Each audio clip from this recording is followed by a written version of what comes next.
Buenas noches con todos. Mi nombre es Cintia Yubisa Leonor Villegas Córdoba, R3 del Hospital Loaiza. El tema que vamos a tratar hoy es técnicas neuroaxiales para iniciar el trabajo de parto.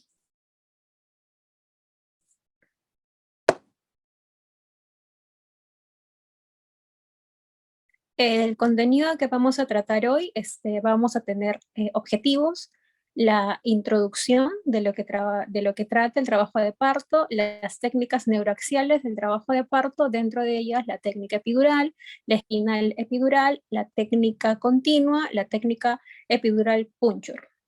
Tenemos las conclusiones y la bibliografía. En cuanto a los objetivos, el principal es conocer el gol estándar de las técnicas neuroaxiales, conocer el por qué usamos las técnicas neuroaxiales, conocer las técnicas anestésicas neuroaxiales y sus diferencias, entre ellas las ventajas y las desventajas, y qué anestésico podemos usar y qué adyuvantes se pueden usar.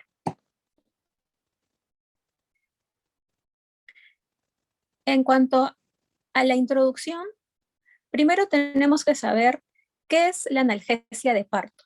La analgesia de parto es la disminución o la eliminación del dolor durante el trabajo de parto, ya que el dolor que va a producir alteraciones fisiológicas en la madre y el feto. Por ejemplo, las alteraciones en el flujo útero-placentario, según, por ejemplo, la escala de McKill, están más o menos calificadas entre un 30 y 40, entre 30 y 40, lo cual es un número bastante alto comparados con una amputación de los miembros superiores e inferiores. También debemos recordar que las fases de todo lo que involucra el trabajo de parto se encuentra la fase activa, el expulsivo, el alumbramiento.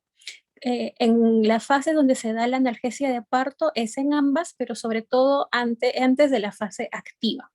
Como vemos en la imagen al costado, vemos que el útero tiene fibras que transmiten el dolor, que van a ir desde T10 hasta L1, dadas por las fibras C y la A delta en la fase latente dada por la distensión baja del útero y la dilatación cervical, que es un dolor sordo de tipo visceral. En la fase activa, el dolor va a ser de tipo perineal, como se puede ver en la figura, más o menos es de S2 a S4 y va a estar dada por el nervio pudendo. Va a ser un dolor de tipo somático. El dolor se produce por distensión del piso del perineo y en esta fase actúan los anestésicos locales. Antes se recomendaba el uso solo de opioides en la fase latente y los analgésicos locales en la fase activa. Actualmente el tratamiento es aditivo. Vale decir que se pueden usar en ambas fases el opioide con el anestésico local.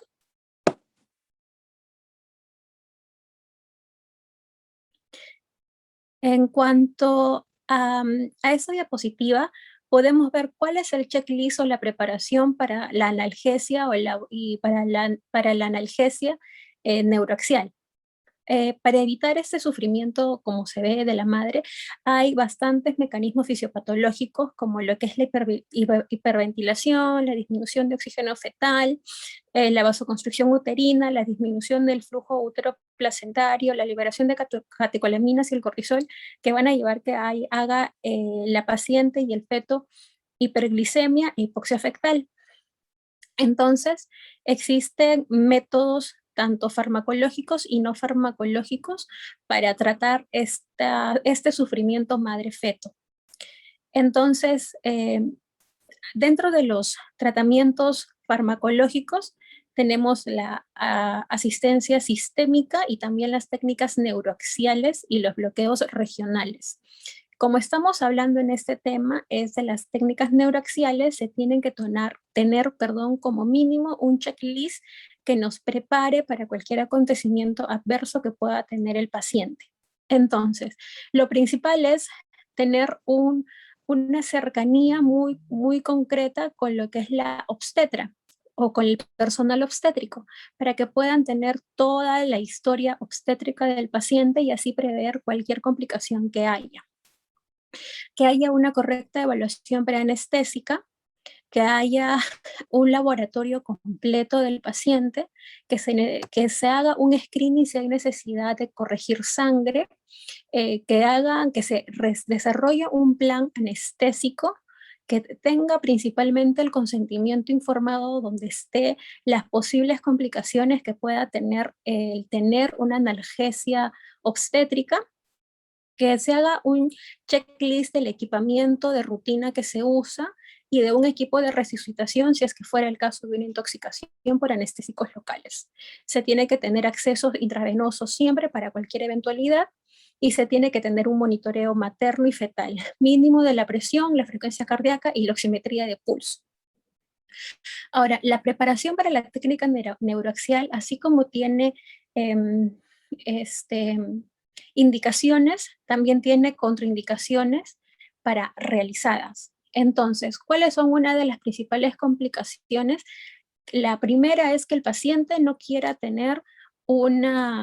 no quiera iniciar una anestesia, que no quiera vivir el trabajo de parto como algunas personas quieren hacerlo, quieran vivir el dolor, que haya un incremento de la presión intracraneal secundaria a alguna lesión o alguna masa, que haya alguna infección en la parte cercana a lo que es la parte lumbar, que haya una coagulopatía, que el paciente se encuentre anticoagulado y que tenga que esté hipovolémico, que esté con una hemorragia activa, que el proveedor de salud que va a dar, el proveedor, el anestesiólogo, no esté capacitado en la técnica o que no se tengan el equipo necesario para la realización de esta.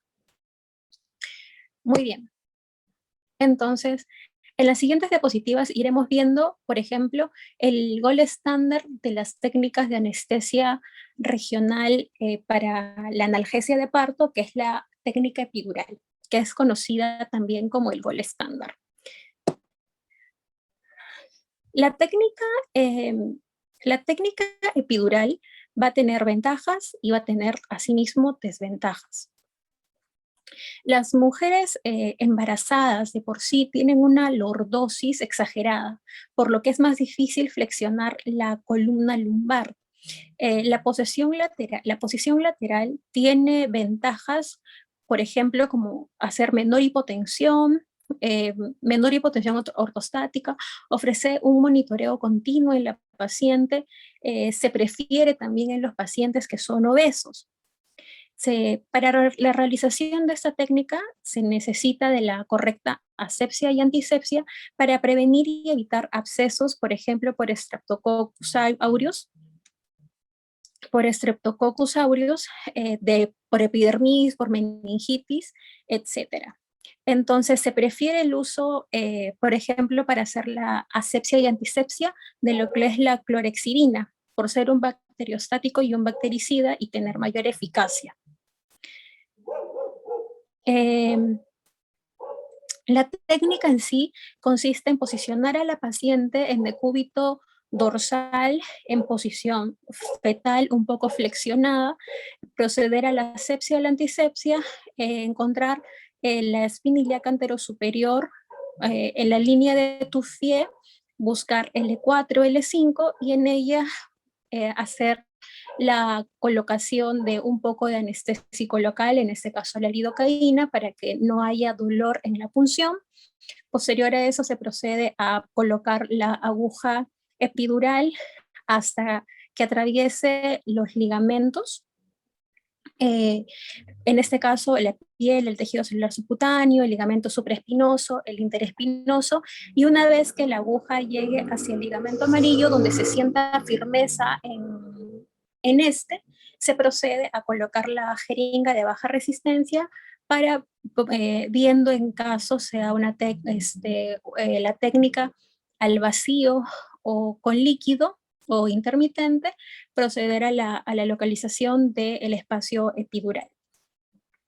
Una vez que se llega al espacio epidural y se introduzca el catéter solamente se tiene que dejar entre 4 o 6 centímetros más lo que ha entrado de la aguja epidural. No se puede dejar más porque puede causar otras lesiones en el paciente. Ahora, si el catéter no progresa, no se debe forzar el ponerlo porque puede ocasionar mayor lesión de vasos o lesión de nervios en el paciente.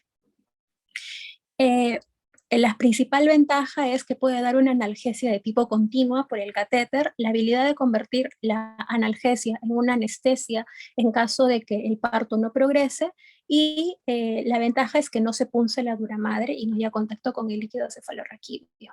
Entre las desventajas es que tiene un inicio lento, entre 15 minutos aproximadamente. Se usan grandes volúmenes de anestésico comparado con otra técnica espinal, y hay un gran riesgo de toxicidad sistémica. Y también hay gran exposición fetal a la droga.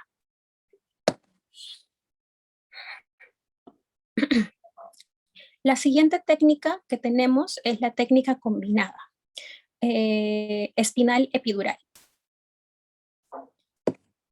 La técnica CEP inicia como si fuera una técnica epidural, pero posteriormente se pasa por el mismo agujero o un espacio vertebral más arriba, una anestesia raquídea para que vaya al espacio espinal y se haga combinada con el anestésico local. Eh, hay dos maneras de realizarlo, como había dicho, por la misma aguja o un espacio superior. El inicio de acción de esta anestesia va a ser de 2 a 5 minutos versus la epidural, que dura entre 10 a 15 minutos. Como podemos ver aquí, la principal ventaja es que la analgesia es más sacra, en la que entonces esta analgesia va a iniciar más rápidamente que una epidural sola. Es ideal para pacientes que deseen deambular, deambular durante el trabajo de parto, y en pacientes que tienen alguna condición cardíaca, tales como estenosis. Hay mayor prurito que en una punción tecal que con la epidural. Las ventajas directas son una anestesia también continua, se usa bajas dosis de anestésico local y de opioides, va a tener un rápido inicio de analgesia, va a haber habilidad para extender la analgesia a anestesia. La analgesia completa solo con dosis de opioides y disminuye la incidencia de falla que con analgesia epidural. Entre las desventajas, incrementan la incidencia de prurito y tienen un alto riesgo de bradicardia fetal.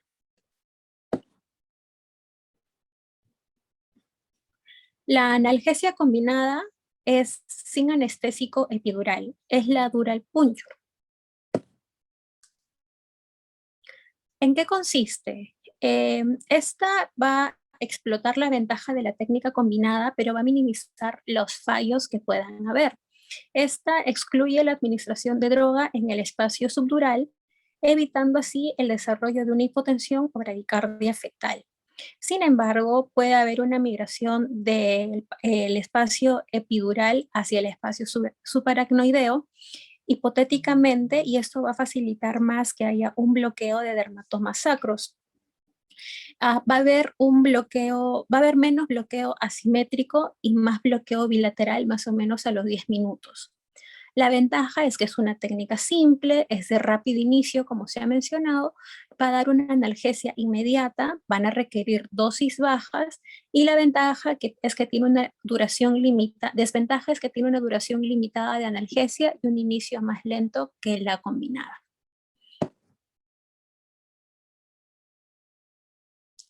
La técnica espinal continua tiene ventajas y desventajas, no es muy aplicada en el medio porque necesita la utilización de catéteres especiales, más o menos de un número de 24, que actualmente no se encuentran en el mercado porque causan el síndrome, un síndrome de caudequina, y por eso no es recomendado hacerlo. Sin embargo, tiene ventajas y desventajas descritas, que son: por tener el catéter, una analgesia continua, se usan bajas dosis de anestésico local y opioides, tienen un rápido inicio de anestesia, habilidad para extraer la analgesia a anestesia, y la principal indicación que es para una eh, eh, punción inadvertida de la dura madre. Para de esta manera, con el catéter, tratar de disminuir la salida de líquido cefalorraquídeo por la punción inadvertida. Las desventajas es la larga punción la larga punción de la dura madre va a incrementar el riesgo de cefalea postpunción porque se va a quedar el catéter ahí.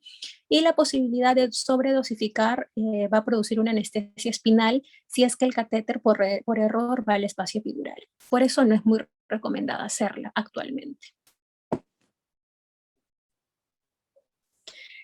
Una vez que hemos entendido y sepamos qué tipos de técnicas neuroaxiales tenemos, lo siguiente es qué anestésico puedo usar para la realización de estas técnicas que acabamos de describir. Tenemos en estas dos tablas, la principal es las drogas usadas en la iniciación de la anestesia epidural y espinal en la analgesia. Estos solamente son las dosis de iniciación. Entonces, dentro de los anestésicos locales, tenemos a la bupivacaína, que es actualmente la más utilizada por vía epidural. La analgesia es dosis de 0.0625 a 0.125. Y por analgesia espinal es de 1.25 a 2.5 miligramos. Y de opioides por vía epidural se puede usar de 50 a 100 microgramos y por parte espinal de 15 a 25 microgramos. Los volúmenes recomendados para iniciar una analgesia de parto es de mínimo 10 a 15 ml para que tengan un efecto deseado. En cuanto a los aditivos que se pueden usar, la principal es la epinefrina, con un bolo de iniciación de 25 a 75 microgramos y un mantenimiento de 25 a 50 microgramos por hora. Eso va a prolongar el tiempo de acción de lo que es los anestésicos que estamos usando. Esto, como bien se menciona en la diapositiva. Ahora, ¿se recomienda o no se recomienda hacer dosis de prueba? Según la bibliografía usada, sí se recomienda hacer dosis de prueba. Se podría usar con epinefrina pura o puede ser con lidocaína con epinefrina, que se da una dosis de 3 ml de lidocaína con epinefrina, comprobando que haya un aumento de la frecuencia cardíaca y la presión arterial en 20%, lo cual nos indica que el anestésico que estamos usando se encuentra en vaso sanguíneo, por lo tanto no deberíamos poner ningún anestésico local. Caso contrario, que al hacer la dosis de prueba no se produzca este aumento de frecuencia cardíaca o presión arterial, es seguro poner nuestro anestésico local en la paciente. Listo. Eso es todo lo que quería compartir con ustedes el día de hoy. En cuanto a las conclusiones, podemos llegar a la conclusión que la técnica gold estándar para la analgesia de parto es la técnica epidural. La técnica recomendada ante una punción inadvertida es la espinal continua y se necesitan grandes volúmenes para realizar una técnica epidural que van entre 15 a 20 ml. Se necesita de pequeños volúmenes para una técnica espinal entre 3 a 5 ml. Y lo principal es que se recomienda el uso del anestésico local más opioides que sean de tipo lipofílicos para la analgesia, ya que beneficia la menor dosis del anestésico local. Hay un menor bloqueo motor y disminuye el temblor. Hay también mayor satisfacción en lo que es la madre. A continuación podemos ver la fuente bibliográfica de la que me he basado. Eso es todo. Muchísimas gracias.